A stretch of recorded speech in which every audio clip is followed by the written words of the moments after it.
c'est la mosquée. Il est 4h30 et c'est l'heure de la prière pour les musulmans. Et moi, je n'arrive pas à dormir. J'ai attrapé une petite grippe. Et donc, j'ai les narines bouchées et j'arrive pas à dormir.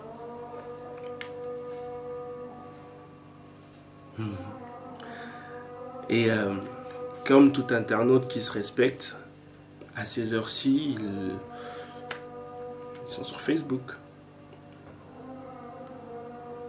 Et donc j'étais aussi sur Facebook. Chérie, c'est pas ce que tu crois. J'étais sur Facebook en train de m'ennuyer vu que t'es sûrement en train de dormir. Et voilà. Bref, on va parler un tout petit peu sérieux.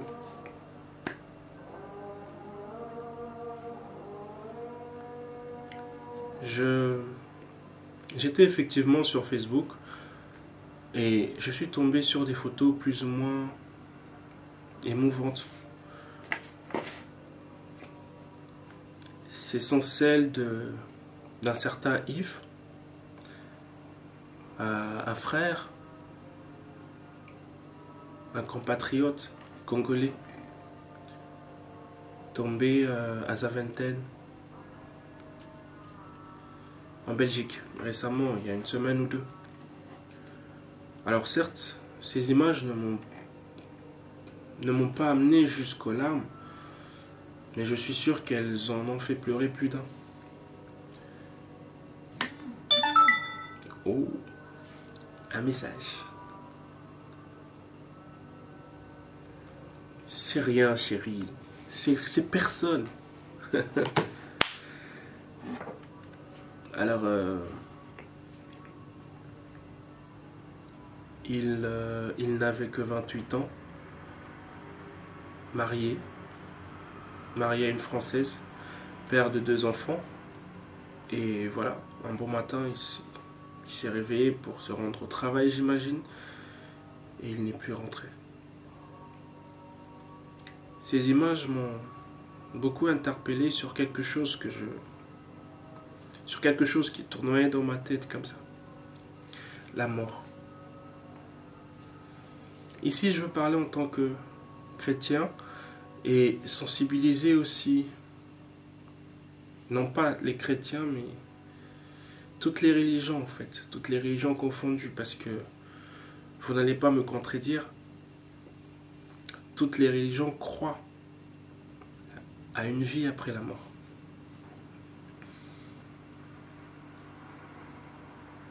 Ces religions croient, elles croient en 2 forces au fait, positif et négatif. Chez nous les chrétiens, c'est Dieu et Satan. Alors, je vais parler en tant que chrétien et motiver aussi les gens. Pourquoi pas les convertir? Certes, j'ai pas plusieurs personnes qui me suivent dans ce monde, dans ce vaste monde de YouTube. Je ne me connais pas, mais je suis sûr qu'un jour ou l'autre, quelqu'un tombera sur cette vidéo et peut-être pourra être touché par ce message. Et qui sait, peut-être changera ce qu'il est en train de faire ou ce qu'il s'apprêtait à faire pour sauver son âme. Parce que c'est de ça que je vais parler maintenant. Sauver son âme. Comment sauver ton âme? Bref, pas comment. Je ne suis pas philosophe. Je ne suis pas psychologue ou quoi que ce soit. Non, j'ai pas fait l'étude de la Bible et tout ça. Je suis juste moi. Je m'excuse. Oh, les prières sont finies. On peut crier.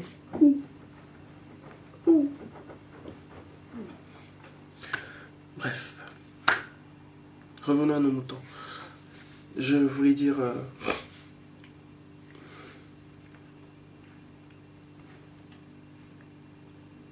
depuis tout petit, on nous apprend à l'église, à l'école du dimanche, et au fur et à mesure on grandit, on nous apprend de nous ranger du côté de Dieu, du côté de la force positive, qui est Dieu. Et bien au-delà de tout ça, on nous parle de la vie après la mort. Certes, nous avons eu des témoignages qui parlent des gens revenus de l'enfer ou du paradis, revenus de la mort. Mais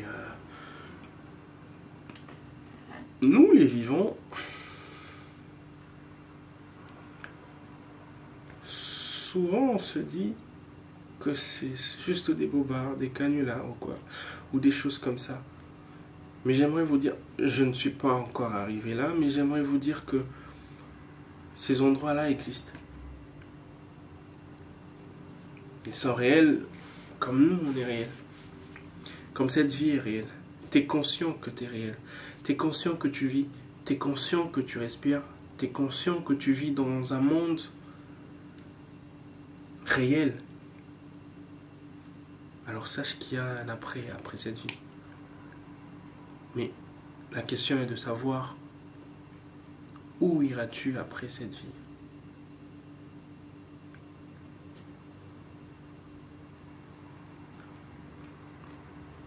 La mort peut te prendre comme ça, comme elle a pris notre frère Yves. Je le connais pas, je l'ai pas connu, je l'ai jamais connu en fait. Je l'ai connu, j'ai vu juste ses funérailles et tout ça. Je ne le connaissais pas, donc je ne peux pas le juger. À Dieu seul. Le jugement dernier et tout. Mais je m'adresse à vous qui êtes encore vivants, à vous qui visionnera ou quoi que ce soit, la conjugaison, la. À vous. Hey, attention, j'ai fait des grandes études. J'ai fait le collège Imara. Non mais attends. Je suis allé à l'internat à Kafoubou. Non mais attends. J'étais le premier, moi, en français. Et puis j'ai fait l'étranger. I speak English. What do you mean? What do you mean? Nanana. Et là, je suis dans un pays français qui parle français. Alors tu crois quoi? Que je sais pas parler français? C'est juste que le verbe m'a échappé. C'est tout. Allez. Un peu de sérieux, Arsène. Bah, c'est bien de mettre un tout petit peu de blague dans ce qu'on dit et tout le reste.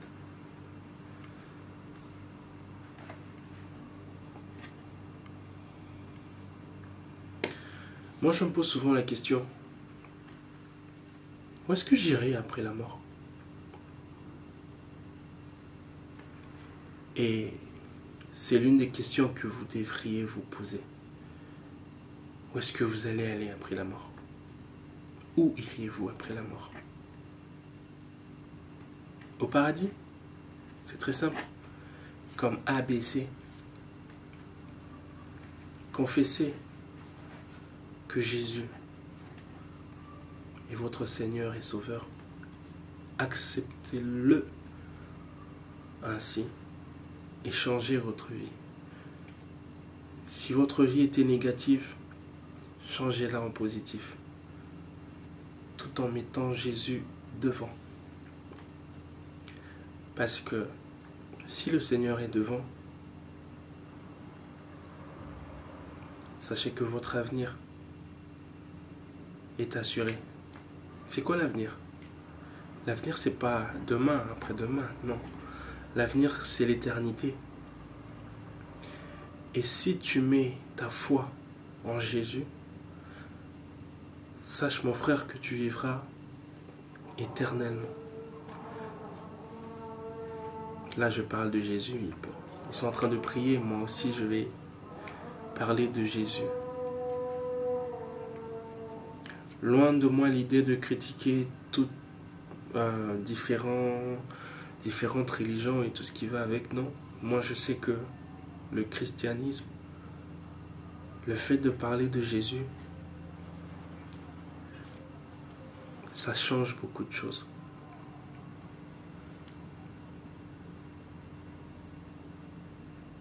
Alors, tant que tu es encore en vie, tant que tu es là, tant que tu vis, tant que tu respires, donne ta vie à Jésus, mon frère. Et ta vie après la mort, elle sera assurée. On dit souvent, quand quelqu'un rend l'âme, il y a des esprits. La mort, elle ne prévient pas, comme je l'ai dit au début. Et si tu rends l'âme dans le péché, shame on you, comme ils le disent aux États-Unis. Désolé pour toi. Mais par contre, si tu rends l'âme tout en étant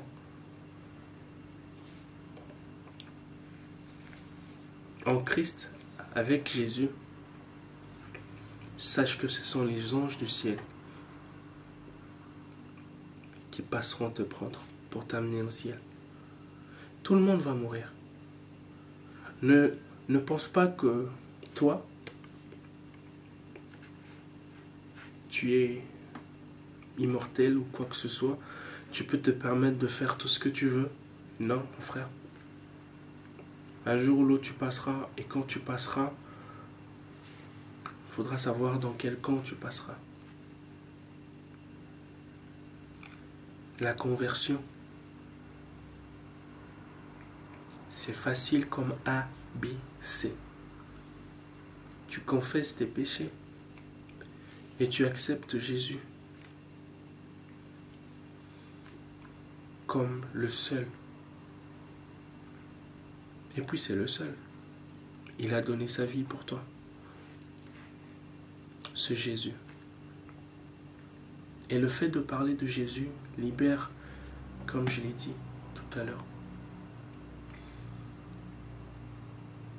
Ces images m'ont fait mal, je suis humain, mais m'ont beaucoup interpellé sur des choses qui se passaient dans ma tête bien avant.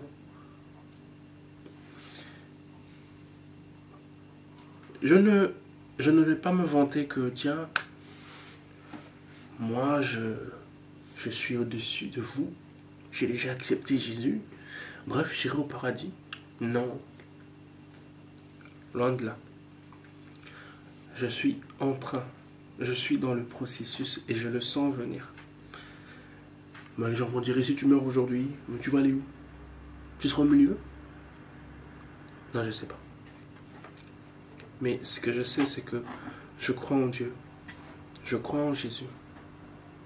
C'est mon sauveur. Je crois qu'il a versé son sang pour moi. Et je sais qu'il est là.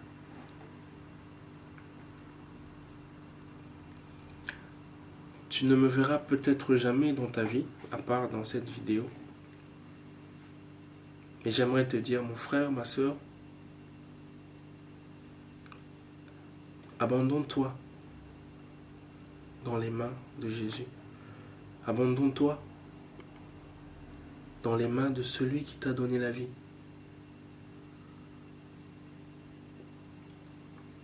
Les choses de ce monde ne sont que vanité.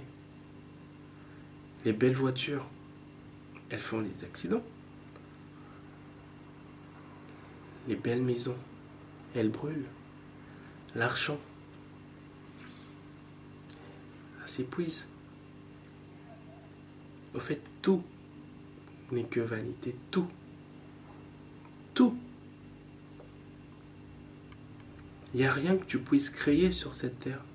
Des projets, quoi que ce soit, qui dureront éternellement. Non. Mais toi, laisse-moi te dire que tu es éternel. Ça, c'est juste une enveloppe charnelle. Toi, tu es dedans. Toi, tu es éternel. Et sache que cette terre auquel tu donnes, auquel tu es prêt à vendre ton âme, n'est pas éternelle. La terre passera un jour. Et toi? Ton éternité à toi? Tu comptes la passer où? Think about that. Comme ils disent en anglais. Et oui, j'ai fait l'anglais. J'ai fait des grandes études aussi en anglais. Oui, oui, oui, oui, oui. Oui. Et voilà. Mon exhortation à moi serait de donner ta vie à Christ. Là, je suis en train de répéter ce que les grands de ce monde, du côté positif, je veux dire, les pasteurs, les hommes de Dieu, disent. Donne ta vie à Christ. Parce que moi, je crois en ça. Je crois en ça et je suis convaincu. Certes, je n'ai pas encore fait des expériences surnaturelles, mais je sais que le surnaturel existe. Et malgré notre vie sur cette terre, on peut réussir à être inscrit dans les livres de Dieu pour avoir notre place au paradis. Je crois que c'est ça qui devrait être la motivation de l'être humain. La motivation de l'homme devrait être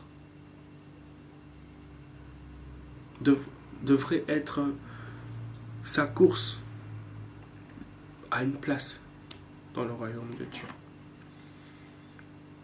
Mais elle a un prix.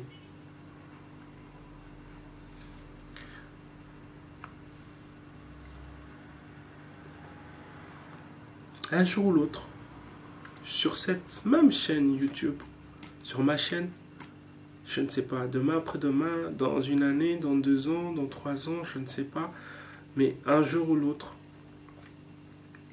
je sais que Dieu me donnera l'opportunité de vous reparler, mais dans d'autres circonstances.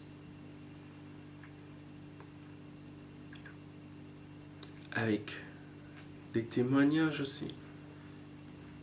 Et tout ce qui va avec. Et mon frère, ma soeur, libère ton âme. Sauve ton âme. Et comment tu pourras sauver? Va à l'église.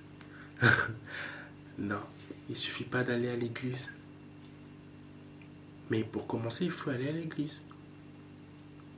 C'est par là que tu vas découvrir Jésus, fréquenter les hommes de Dieu. C'est par là que tu vas découvrir Jésus. Et c'est par là que tu seras consacré et que tu pourras l'accepter comme Seigneur et Sauveur dans ta vie. Accepter Jésus comme Seigneur et Sauveur implique aussi des sacrifices. Abandonner certaines choses de ce monde qui ne sont pas éternelles, qui ne sont que vanité. Tiens, regarde. J'ai un Sony Xperia, mais je te dirai pas le combien. Demain après-demain, il peut se casser, non? Donc, il est vanité. Bref, il est vanité, même si j'en prends soin. Mais c'est juste un matériel. Ne t'attache pas trop au matériel, à l'argent. Ne vends pas ton âme pour ça. Ton âme, lui, il est éternel. Prends-en soin. Et rends-le intact à celui qui te l'a donné.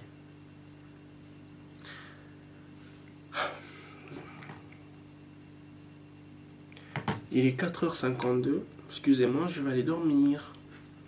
À une prochaine fois pour une toute autre vidéo. Alors aujourd'hui, j'ai été plus inspiré par ça. Et c'est mon côté chrétien qui a parlé aujourd'hui. Voilà. Si tu as aimé, bref, je ne vais pas finir en faisant ça et prier pour toi. Je vais prier pour toi. Non, non. J'ai pas encore été consacré pour ça. Mais si Dieu le veut, si Dieu le permet, un jour je serai consacré et je ferai ça. Et toi, derrière ton téléphone, ton ordinateur, tu pourras recevoir une bénédiction venant de Dieu. Et passons par moi. Voilà, sur ce, je vous dis, je suis fatigué. Je vais dormir. J'ai beaucoup à faire demain. Et donc, que Dieu vous garde. Qu'il me garde aussi. Qu'il vous aide à vous orienter pour vous sauver. L'argent ne sauve pas. Les biens matériels ne sauvent pas. L'homme ne sauve pas. Comme on dit dans la Bible, malheur à celui qui met sa confiance en un homme. Et donc vous savez, allez, lisez la Bible, priez Dieu et allez à l'église. C'était Arsène Kalenga. Oh, je suis fatigué. Je suis vraiment fatigué.